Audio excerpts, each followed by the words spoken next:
we saw at the very end of class, the part that I did very quickly, we saw two different approaches to the blessing. One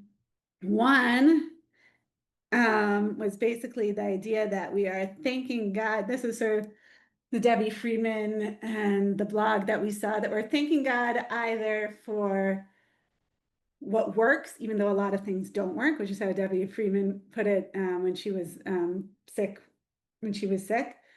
So in other words, we feel grateful to God for what does work, even if, other things in our body are going wrong.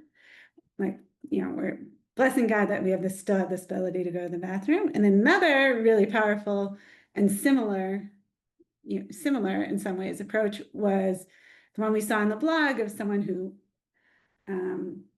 had an illness such that he couldn't go to the bathroom. And then when the functioning was restored, it was like, wow, that is an amazing thing. Like now all of a sudden what seemed so normal and, like I would never think about it. Now I'm so appreciative of this, just the ability to go to the bathroom, when you go. So that's one. So that was sort of one approach, like the being grateful for our body's functioning. Something that can often be, we appreciate more when something doesn't work. We appreciate that it does work. And then the last source that I brought is actually what I want to think about a little bit more heading into this week's class. This week's class is going to be on the blessing that we say sort of on all food other than on water, and like all food that doesn't fall under the other blessing categories, and borei nefashot, we say at the end, the after blessing. So hold on. So I'm going to share my source sheet again because I put up the last source from last week. Okay. So Rav Ezra Bick from Yeshivat Har Etzion was talking about the very last part of the blessing, which is Rofei kol basar mafli la'asot. And in the Gemara, there was an argument, should we say, which means just in English, who heals all flesh and performs wonders. And originally, there was a suggestion that it shouldn't be who heals all flesh, but should be who heals the sick. And then in the Gemara, and then they said, no, we shouldn't do that because not everybody's sick. So let's keep it as who heals all flesh and not who heals the sick, and performs wonders. And the Shulchan Aruch has a slightly different version, which is Rofei choli chol basar mafli la'asot, which means like how does he translate it here? Like the healer of the frailty of all flesh. That's how he translates it. And the performer of wonders. So in other words, we're blessing Hashem for healing our frailty, which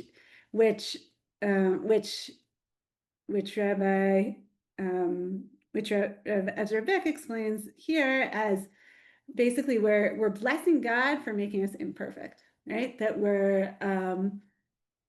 That our bodies are naturally very, very precarious, sort of, he calls it naturally. Life is by definition living on the edge. And what makes this possible is that God is Rofei chol basar, or better yet, Rofei choli chol basar. He heals continuously the frailties of all flesh, the dynamic instability that we call life. And that's why he says we combine, that's what the ending of the blessing means, right? That we combine this healer of all flesh and do a performer of wonders. And it means who created everything. It doesn't mean, right, created everything perfectly without need of correction, but exactly the opposite. It means that God created us imperfectly, and that as imperfect beings, and that's what we're thanking God for, right? Who wondrously made man as a delicately balanced dynamic process, which requires the constant presence of God's finger to keep it running smoothly. So this is like this is a different approach, right, to what we saw. In other words, instead of thanking God for our bodies functioning, we're actually sort of thanking God for the fact that our bodies do not function perfectly, which is very interesting. And that's actually what I think we're going to dive more into this week. Dina, what did you want to add? I don't know if you were going in And this direction. actually, in the same vein, Okay. I remembered when you look at the blessing of Asher Yatzar, and I was privileged to have a wonderful teacher, Rabbi Dov Berkowitz, and I remember he asked the question, sometimes a good question, it just stays with you. He said, why does it say Lifnei Kisei Kavodecha, before your chair or Yeah. your throne, which is an unusual, we don't have that in most blessings. Anything about it, the chair of Yeah. God, the throne of God.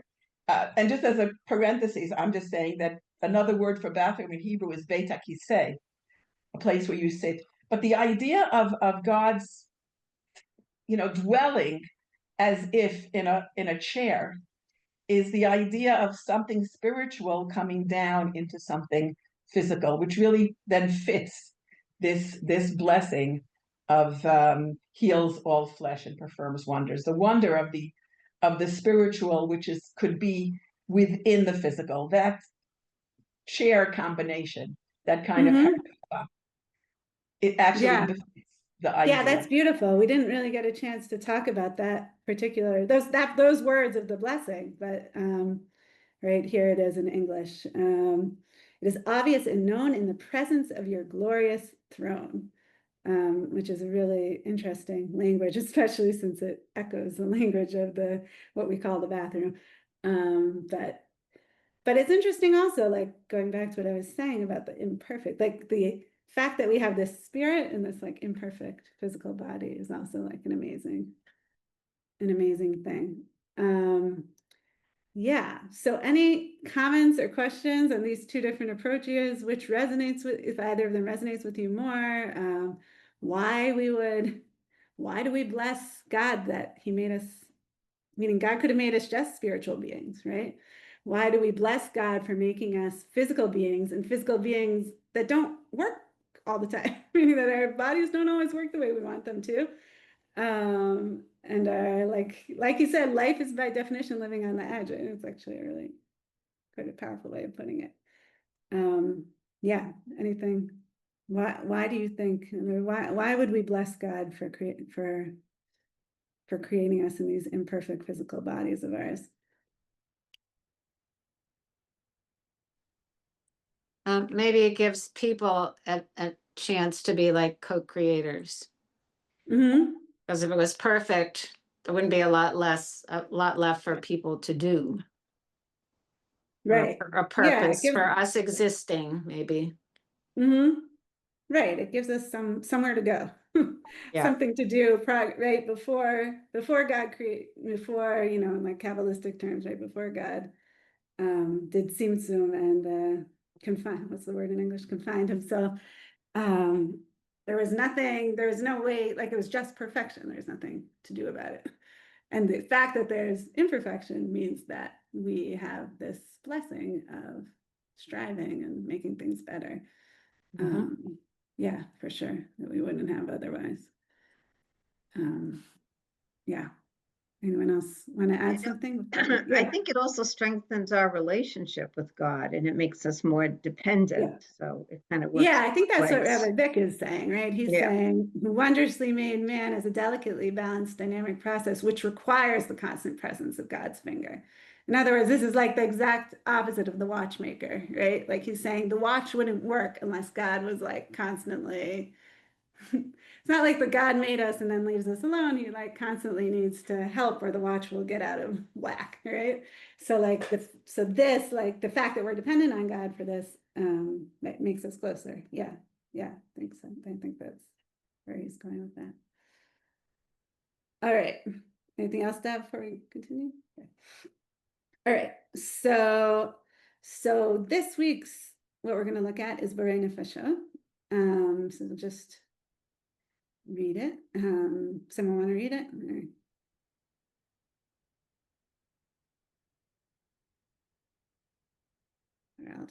I'll go ahead. I'll read it for now. You guys, I can make you read later. Blessed are you, Hashem, sovereign of the universe, creator of numerous living beings and all that they lack, for all the things you have created with which to sustain the soul of every living being. blessed is the life of the worlds. So what I want to ask here is, first of all, like, what are we blessing God here for? This is a bit of a confusing blessing. And also, are there any questions that you have on this blessing and what we're trying to say here? So when do you say this? So this is what we say after, like, basically anything that's not covered by other blessings. So like if you had a drink, a coffee, tea, water, but also like meat or cheese or dairy. I would say this.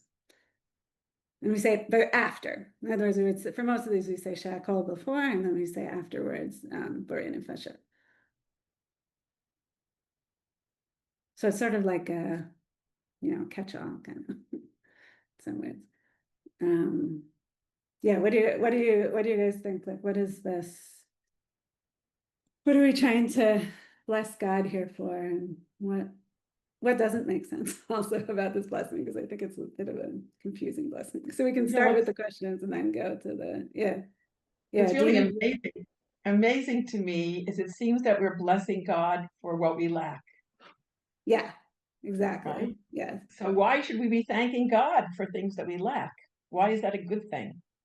Yeah, which connects, of course, as I said, is going to connect exactly to what we were just talking to Rav Ezra Vick's read of Asher Yatzar. That Right. yeah, exactly. We're gonna. Yeah. Why can't we just say the blessing without that? Creator. Right. It could have just said creator of numerous living beings. Right, and all you've created. For all the things you have created. Right. Why do we add that in? Yeah, that is a great question, and we're gonna. That's the end point of this year. We're gonna get to the v'chesronan. Yeah. It's Any other- reinforcing our humility, that, Mhm. that we have something, we're not perfect either. And it's just reminding ourselves that we don't have everything we need, that we need to be dependent on God. It's Yeah. reinforcing that. Yeah. It's also sort of ecological. It doesn't say, thank you for us and what we need. It actually is about all living things and what they lack. So there's sort of the sense that the total ecological balance of predator-prey is contained in there. Yeah, for sure. We're going to see a source about that later on also, about the idea it's not only about our lacking things, but it's also about all the different creations in the world have different lacks, right? And how they interact and how they're interdependent, right? So it is very also ecological. We'll see a source about that. Yeah, any other things to add or questions on this? Sort of, in terms of what Naomi just said, sort of the interdependence of all living things. Yeah, exactly. Right. Creator of numerous things, beings, and all that they lack. I mean, it's a little bit unclear, like like how these words all fit together. Also, like creator of numerous living things and all that they lack.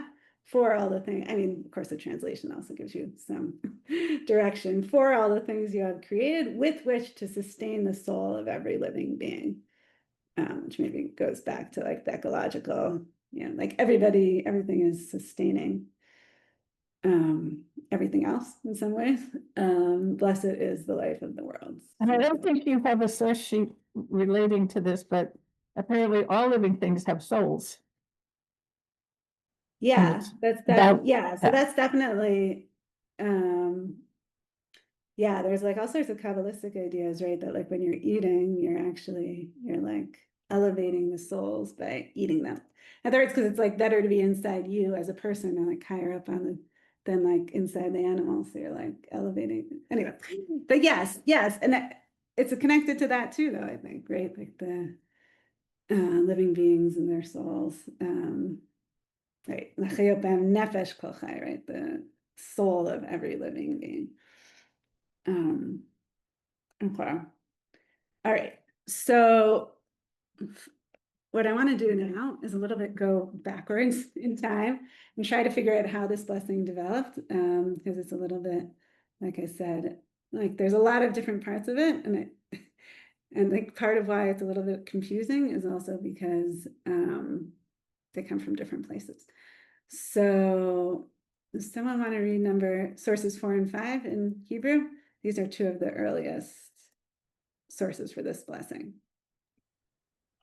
Yeah, I can. Yeah. Okay, go ahead, Dina. השותה מים מצמאו, אומר Oh, שהכל... sorry, not in Hebrew. I meant in English. Did I say in Hebrew? one who drinks Read it in water. English, I think, because not everybody understands it. No, sure. One who Yeah. drinks water to quench his thirst recites, by whose words all things came to be. Shakoni abidvara, right? What we now say before we drink water.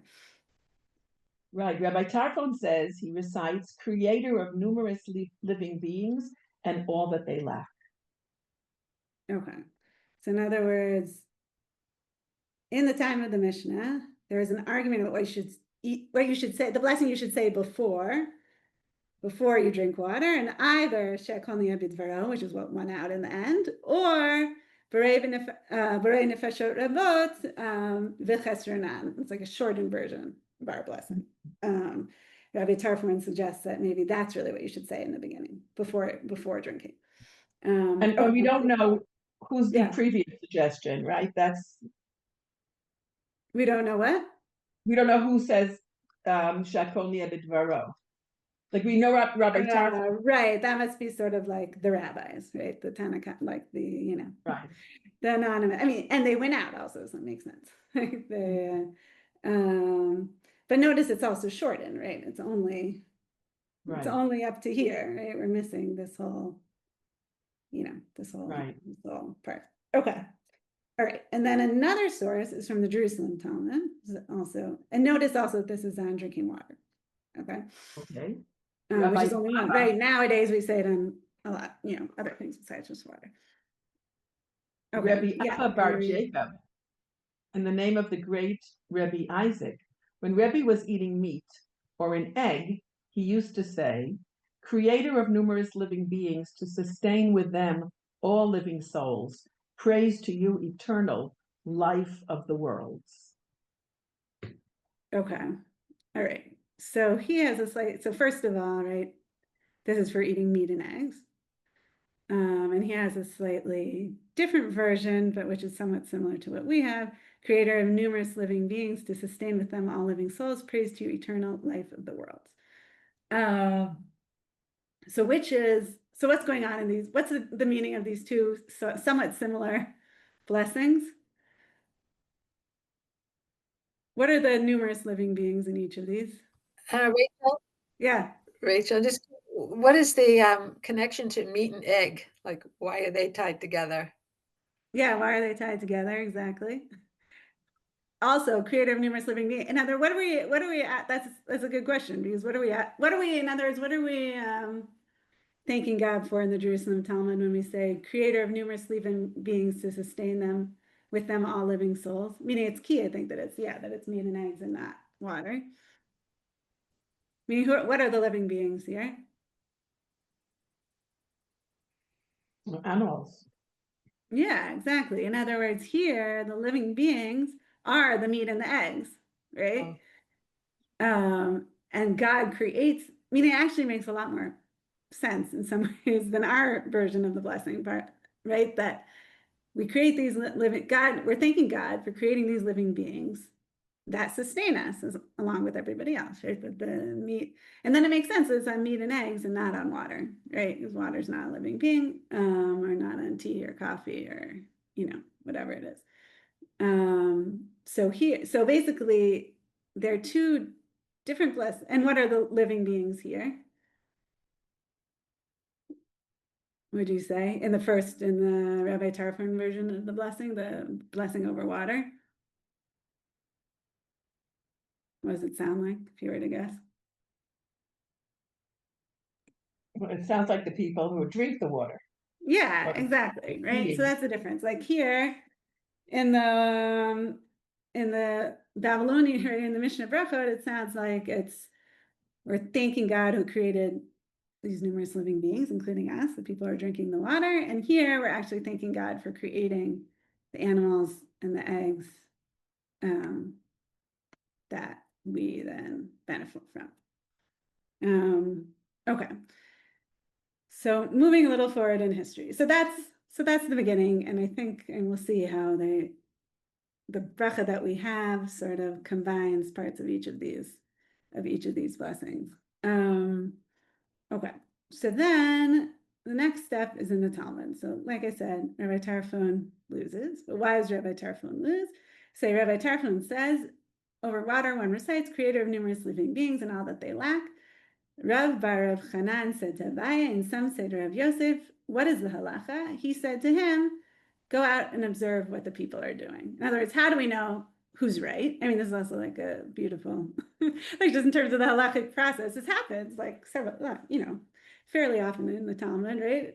Go see what people are doing, then we know who's right, right? Like people must know what they're, like the wisdom of the halacha must be in the people. And Rashi explains, like based on elsewhere in the Talmud, what the people must be doing, what their practice is really, and what they already practice, saying the blessing in the beginning of by whose words all came to be, all these words, all things came to be. In other words, Shekol b'niya b'dvaro. And in the end, creator of numerous living beings and all they lack for all the things that God created.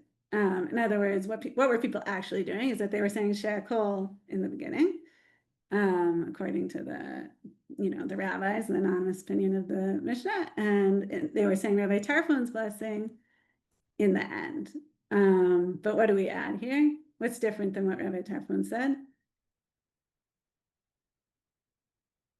You compare the two. In other words, when people changed it into an end bracha, what did they add? An after blessing, or something we say after we eat as opposed to before we eat. What did they add to Rabbi Tarfon's original?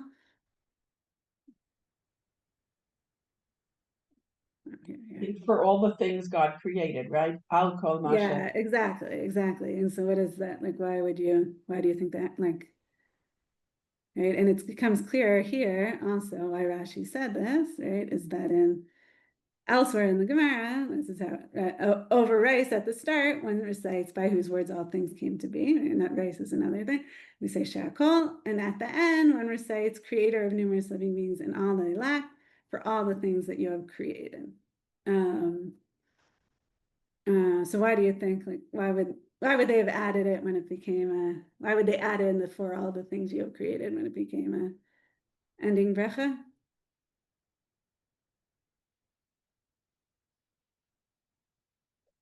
I think you have to scroll back up for us to remember. Oh, sorry. Originally, right, Rabbi Tarfon said, creator of numerous beings, living beings, and all that they lack. And that was it. And that's what you're supposed to say before water. And then afterwards, and you can see it even just in Rashi, so that we can keep everything in the same screen. When it becomes an end, right? Rabbi Tarfon thought it should be a blessing before.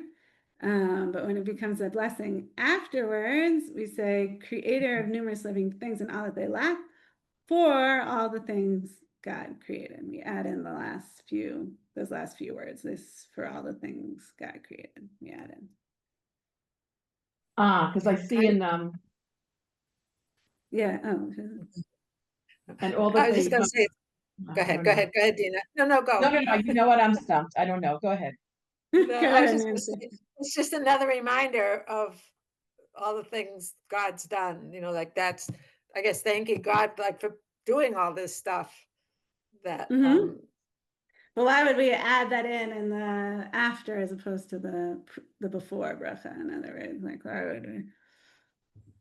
because if you do it at the end, it to thanks for everything that was done previously. Exactly. Yeah, exactly. So that's like the direction that, right?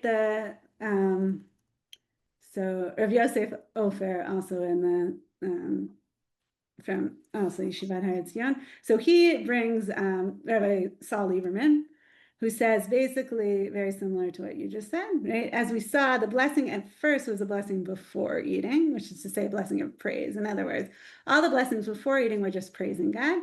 But when it becomes, and it was similar to other blessings, I'm benefiting from something, and that it describes God, right? Like borei minei mizonot, like we say, right? The creator of all the different baked goods, however you say it in English, right? Like that's like another before blessing. So it sounds like that, right? Borei, nefashot, and that's we're praising God for creating all those things. But when it becomes an after blessing, then it's a blessing of thanks. Then we add in the for everything that you created, right? Blessed are you, sovereign of the universe. And who's that sovereign of the universe? The creator of numerous living beings and all that they lack, for all that you've created. In other words, we're blessing God, we're thanking God. We're like, first of all, we always, like all the after blessings are a bit long. This is the shortest of all the after blessings, but they're all a bit longer, right? Because like we already ate and we're full. We're not like trying to get to our food. We're thankful that God gave us this food. And so we add in a bit more with the focus on thanks. Is that like people following is like it's a bit of a like historical, but does that make sense so far? Like, yes, okay. But then we still have, going back to the original blessing,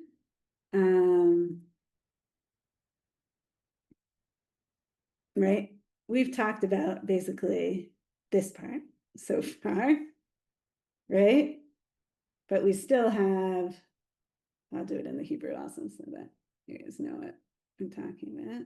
We still have, right, the second part. So in other words, we've talked about yeah, this, right? Blessed are you, Hashem, sovereign of the universe, creator of numerous living beings and all they lack, for all the things you have created. So far, we have the source for that. But what about this? With which to sustain the soul of every living being, blessed is the life of the world. So where does that come from? If you look here in the Jerusalem Talmud, right? Here, where it seems to be like a different meaning of the creator of numerous living beings, but here it has to sustain with them all living souls, praise to you, eternal life of the world, right? So here it's still like this, let's make it red, right?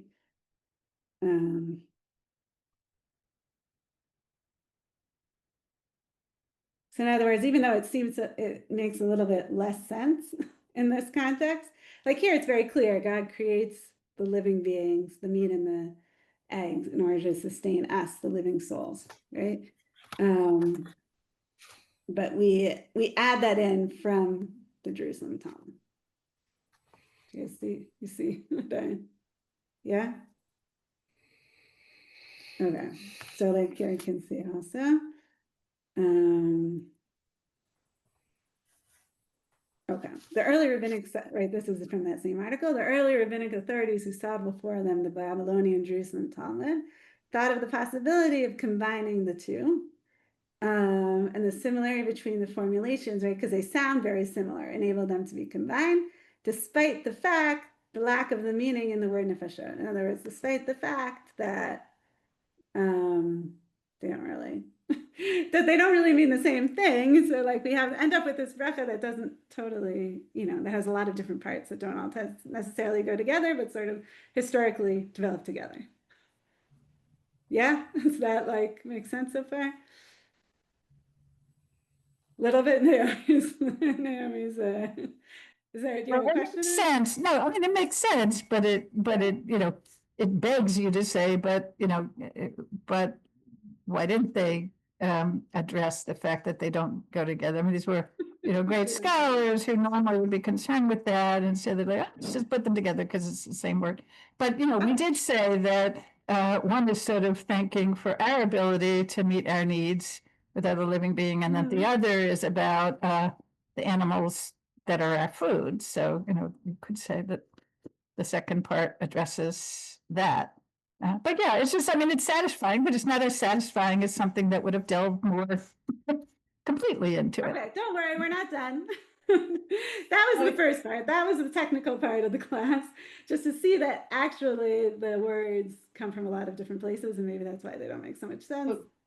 But now we have the second part. Like Naomi said, it's not so satisfying just to know that the words came from different places, and that's why we ended up with the bracha we have. Like we want to, at the end of the day, we say this bracha every, say this bracha. We want to know what it like. We want to have meaning.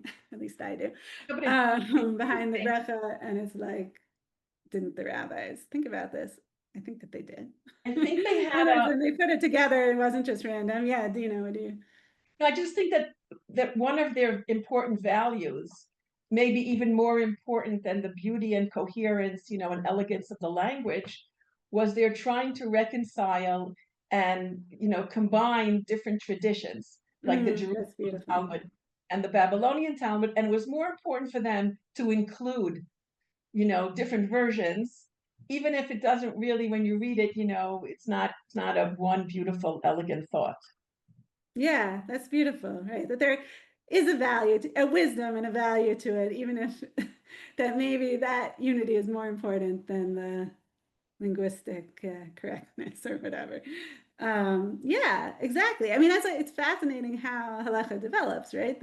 And first of all, what you were pointing out, Dina, like that in the end, halacha is like uniting different like streams of different traditions in the Jewish world in different locations, different Jewish communities, right? There, and also the second piece that we saw that it's like halacha is also paying attention to what people do, right? That it's like that it's developing this way because that's what people did, and like we see maybe the people know better, like what the people's practice might actually be better reflective of what the halacha actually is than, the rabbis sitting alone in the Beit Midrash and having this intellectual conversation about what it should be. That's also like, so I think we see, besides the fact that a little bit explains the linguistic strangeness of the blessing, like we also see some very interesting points in terms of like what the rabbis' priorities were in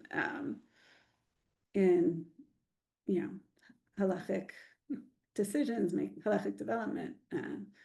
So that's also, I think, important. But I'm still with Naomi that it's not enough. Like for me also, it's not enough. Like we still want to know, like, what can we do with the blessing that we have, and why is it a beautiful blessing? Yeah, I still wouldn't put it together if it like didn't have any meaning or beauty for us. Like we want, right? We have this blessing now. That's the language that we have. What do we do with it, and how do we make it meaningful, and how do we understand it in our lives? So that's part two. This is the first half. Now we're on to part two of the class.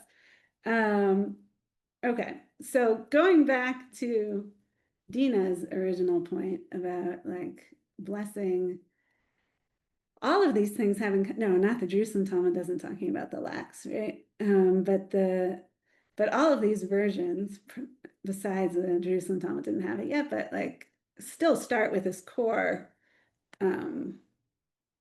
phrase, right? That is mysterious a bit, that's very interesting, that we're blessing God for all that, for creating numerous living beings and all that they lack. So I just wanted to look at this before we get to the answer, like to the different answers of like why we would be blessing God for everything that we lacked. I wanted to see the way that that it shows up in one of the medieval responses, Responsa Rashba. Okay, so have a new reader in English. Anyone want to take over in source 11? I can do it. Yeah, go ahead, Emmeline. Thank you. The master said, "One who chews rice recites, who creates fruit of the ground, if one ground it, baked it, and then cooked it, even though the pieces are intact, at the start one recites, who creates the various kinds of nourishment, and at the end one recites one blessing abridged from the three blessings."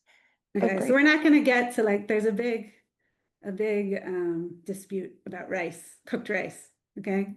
And what we say before and what we say after. We're not going to get into that, but what's interesting is the next challenge, right? So one opinion is that before we eat rice, we say borei, my name is Anna, and then after we say what we normally say after borei nemezonot, which is what we call ala michya, what they call here, one blessing abridged from the 3 blessings.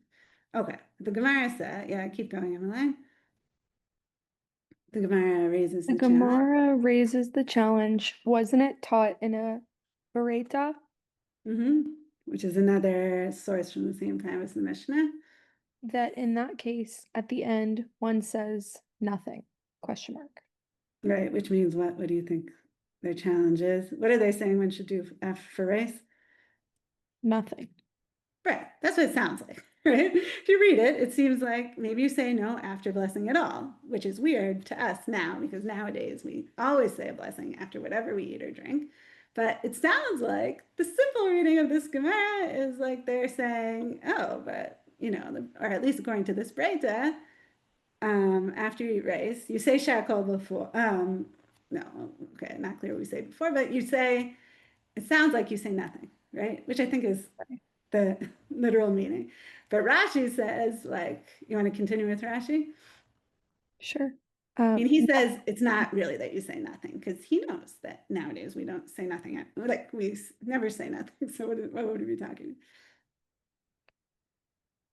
Yeah, here, nothing here. Nothing that it is to say it does not require the blessing on the fruits of Israel. Nothing other than creator of numerous living beings, borei nefashot rabot, just like any food that is not one of the 7 species. So what does nothing really mean according to Rashi? What do we Anything really, other than, I guess, living like the fruits. in other words, we don't say, nothing just means that we don't say the 3, the ala michya. But really we do say borei nefashot. In other words, we don't say ala michya, but of course we say something. In other words, Rashi can't deal with, and I think the simple meaning, which is that we don't say anything. He says nothing really means borei nefashot. In other words, it means that we don't say the longer blessing, the ala michya, but instead we say borei nefashot. Okay. So this is a little bit weird. Like, why would the Gemara, according to Rashi, again, like, I think simple meaning is exactly what Emmeline said. Nothing is nothing, but how does Rashi explain it? Like, why would nothing mean borei? Why is borei nefashot rabot called nothing? Like, that's very strange. Or in the Hebrew, if you see it's v'la klum, and not anything, basically. This seems very strange. So the Rashba picks up on it, and he connects it to what Dina was originally talking about, which is the v'chesronan part of the blessing. Yeah, someone want to read the Rashba, medieval response. So.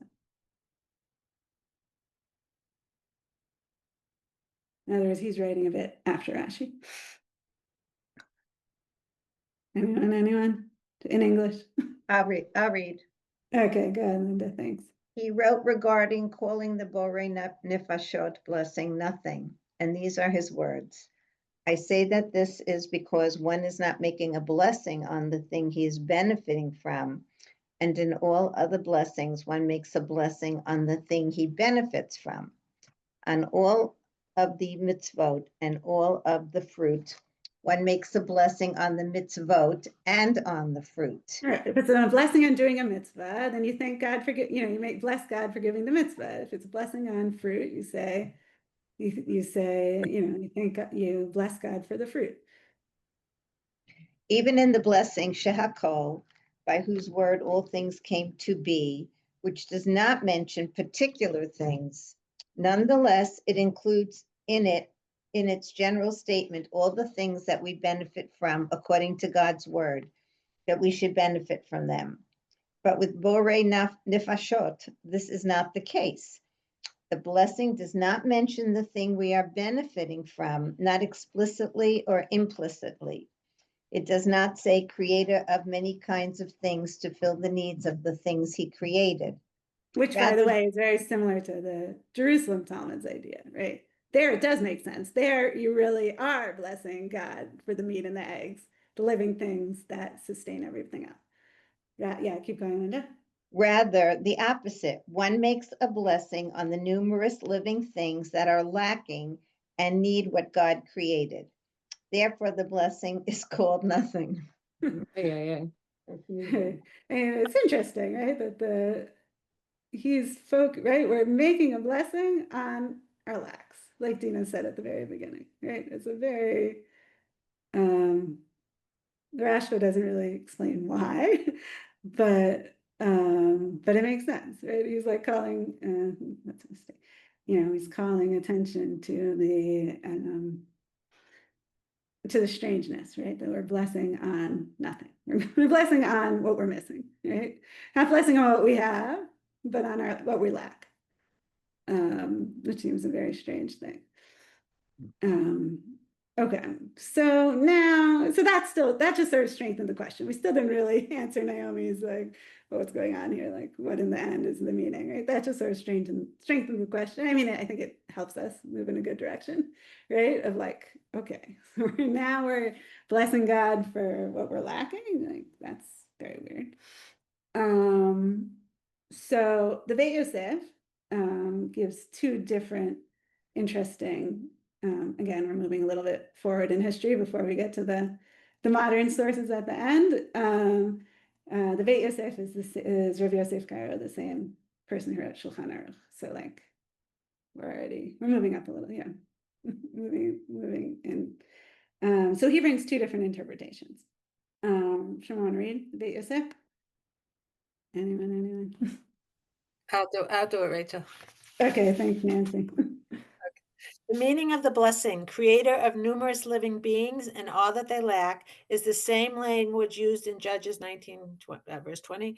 I will take care of whatever you lack, which is everything one needs. Just as he says, creator of numerous living beings and everything they need, which are those things that are vital for the survival of life, like bread and water. And also on all the rest of the things that you created, which are not vital for survival and are only there for enjoyment, meaning fruits, etc., which are not vital for survival. And according to this understanding of the blessing, the word and all that they lack is part of the beginning of the blessing. Okay, so he like breaks it up. I'll show you in a second, but he like breaks it up into two. Like the creator of numerous living beings and all that they lack is like God creates like the vital necessities, and then the second part of starting from and all the rest of the things that are created, starting from the El Kol Sheberata is talking about things that God created just for our enjoyment that aren't like necessities. Okay, and the next one. Okay, and there are those who say that creator of numerous living beings and all that they lack on everything you created, etc., meaning the word and all that they lack is attached to on everything you created, meaning blessed are you, God, who creates many beings, and what is missing for these beings is provided by everything you created, etc. Yes, I'll just show you guys to make it a little more clear. Right, the first explanation is there's the first part of the blessing is borei nefashot v'chesronan, creator of all the necessities in life, like water, which is like what we saw in the original blessing, and then the original in the Mishnah, and then the second part is in all the things that we don't absolutely need but enjoy, like fruit. So in other words, there's necessities in life which we're thanking God for in the first part, and then the second part is just all the things we enjoy in life. But we are not necessary, like we could live without them, but they like make our lives better. And then the second understanding is you create everything with lacks, and you created Al Kol Mashavarata, you created the things necessary to fill those lacks, right? Which is getting more toward like what Naomi, right? You said about the ecological reading, right? That like and what my mom said about the interdependence, right? That like everything,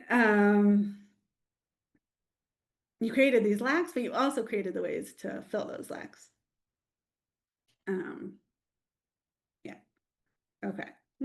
Then questions on that? Is that okay? So I want to go back. Right now we're gonna move into the modern, like really.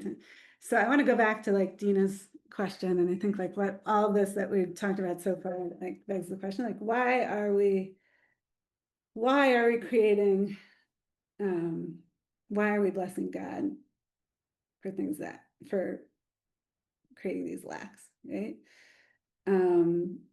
So we already brought up a few different ideas that I think are reflected in the modern sources that I brought. One is ecological reading. Naomi, can I ask you to read it since it was since this is the idea that you had? Here, this one. Do you mind reading? Do you or do you not like to read? No? Who did Somebody you else ask? read? What? Somebody else can read. Does anyone else want to read it? This is like, so Naomi said that this is like, yeah, the interdependence of all the creatures in the world. That's what we're blessing God for. That like, see, does someone want to read it? Number 17? I'll read it. Okay. Okay. In all of rabbinic Judaism, the blessing borei nefashot may be the finest expression of what we would call ecological consciousness. It blesses the Creator for making creatures that need to use each other to survive. The needs of each creature unite it with all life and tie all species, all our relations together, whether they be plants or animals or fungi or soil. Those needs compel creatures to evolve and reproduce as part of ecosystems of multitudes of species. Altogether, they and we create a world that is alive and vibrant with life, with the soul of all life. Yeah. Okay. Which I think is like the direction that you were going in, right? Like we thank God for creating us interdependently with all the species, right? Not just people. Which is also interesting. In other words, why is that the best way to create the world, right? That everything's independent. All the creatures living in, plants, animals, all the different animals are all interdependent with one another. Like, why is that? Why are we thankful that God created the world that way and not just like everything was perfect and could, be independent? If one part of our solar system, if one part of the earth died, we wouldn't have to worry about it. Well, maybe that makes it incumbent on us to take care of those other things. Yeah. It gives like Because going we back to need, I mean, for our own self-interest, if nothing else, right. In You know, other if words, you it gives think us a about job. It gives us what? if you think about man and woman, the Mm-hmm. creation of, if God had just put them together, they wouldn't appreciate each other. But first, Adam had to feel, man had to feel it's not good to be alone and look around. And then when he found what he needed, he appreciated it. And that's so important in any relationship, to feel that you're doing something, and then you can be thankful for what, fulfills and completes you. Yeah.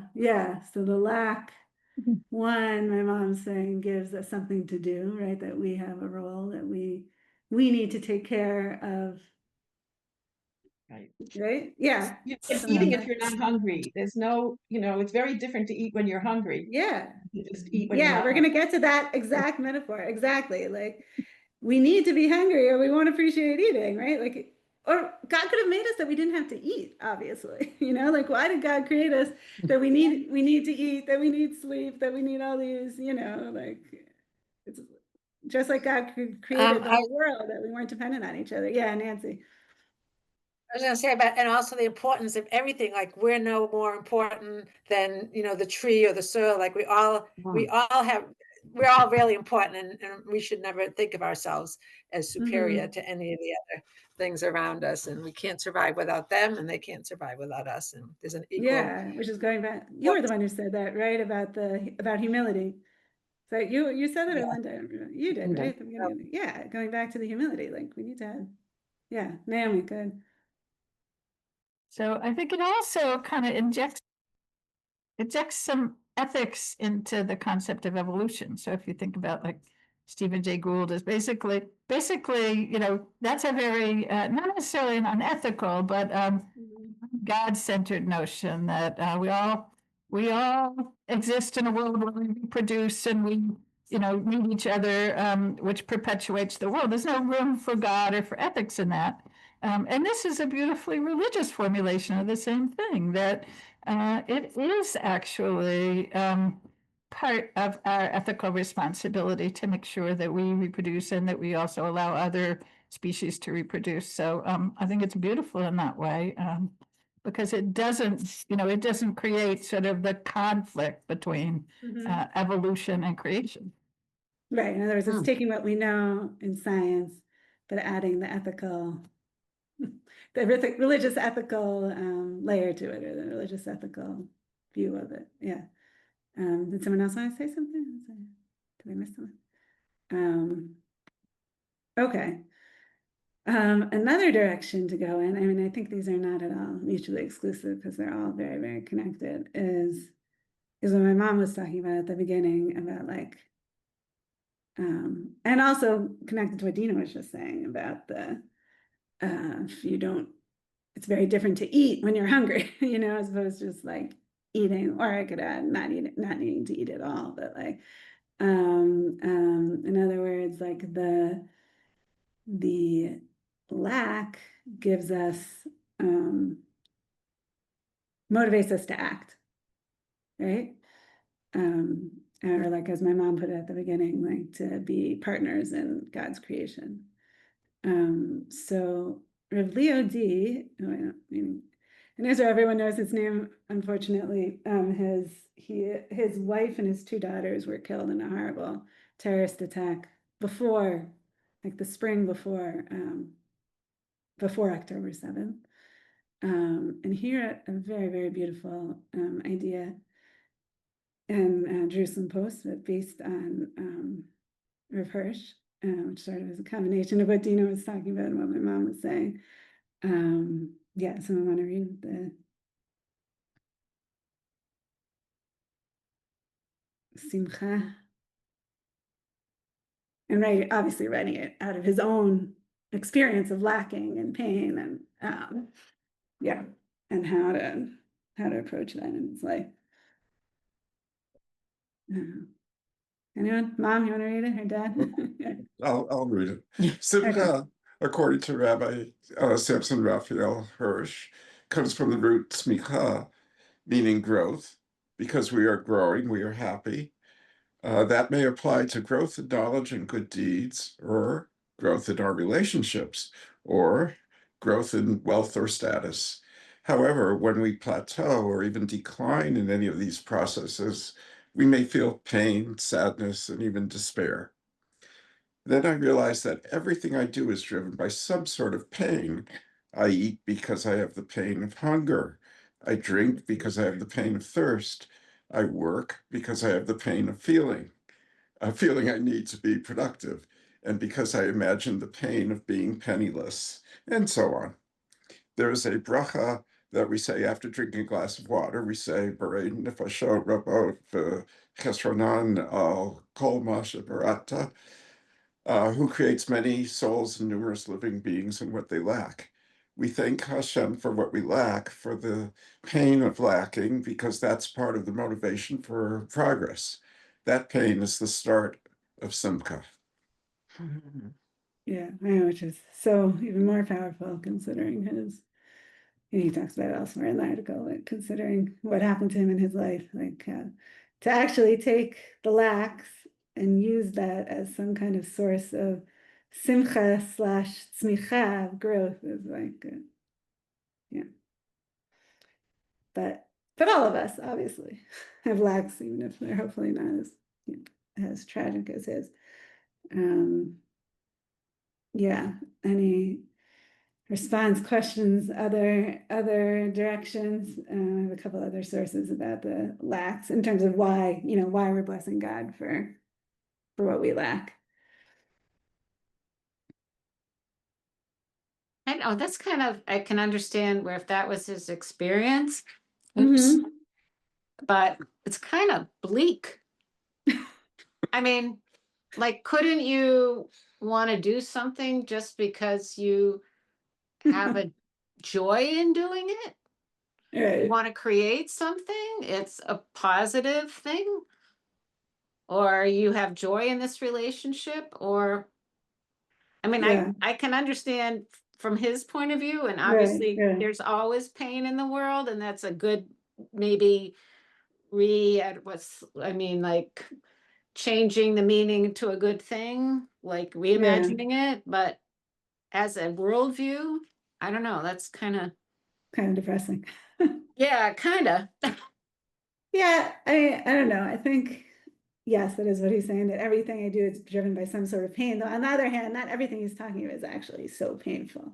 In other words, there's some things that are driven by like a horrible pain, and then there's some things that are driven by a pain that's more just like the pain of thirst or the pain of hunger, not like, really painful, or just like something that's missing and that we want to, you know what I'm saying? Like he does use the pain language, but I think we could also like look at it as, Maybe like an something that's missing that we inconvenience, want to fill. What even? What do you want to say? like an inconvenience or.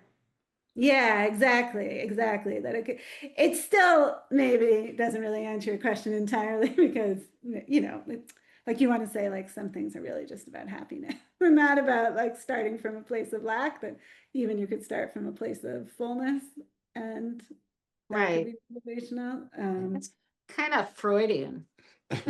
Oh, seriously, Freud talks about drives. Like you Yeah. have this drive because you don't have something, you need something. Right.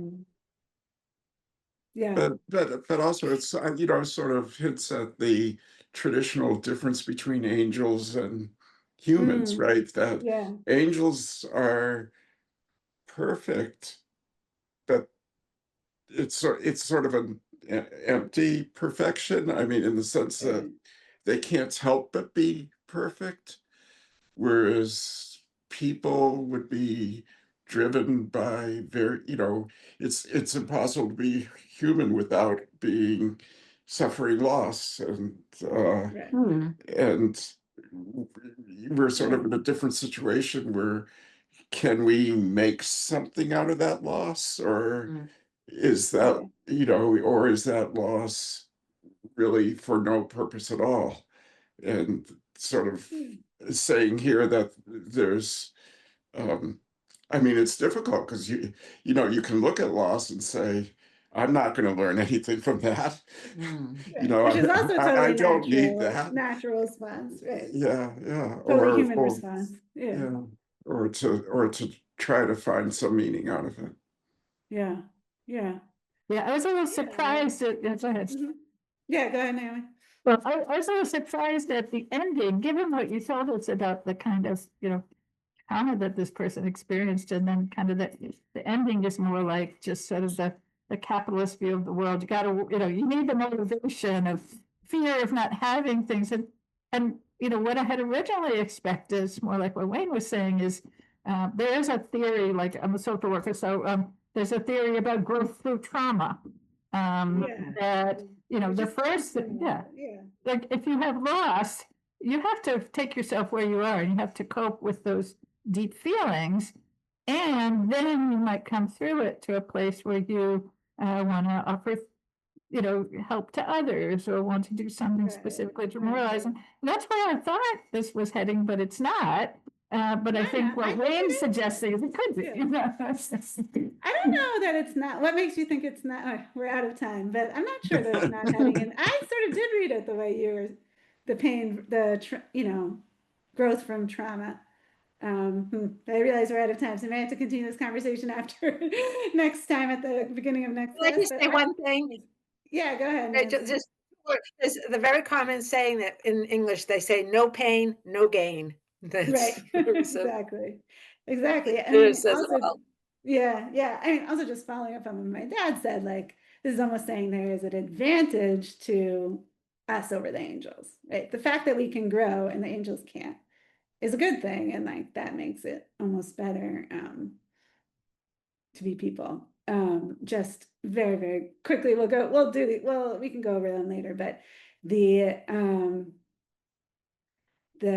these two sources that we didn't read, the Alana Rabbanit, or Rabba, I'm not sure what she's called, Alana Susskind and Rabbi Sachs, both talk about how basically how the lack is an opportunity to do chesed. And we wouldn't be able to do, we wouldn't be able to do chesed without it, right? That we have this lack, and that means that we have an opportunity to help. We're not all self-sufficient, right? This true brokenness is not lack. A lack can be filled. Right? And real brokenness is thinking that we're like complete, right?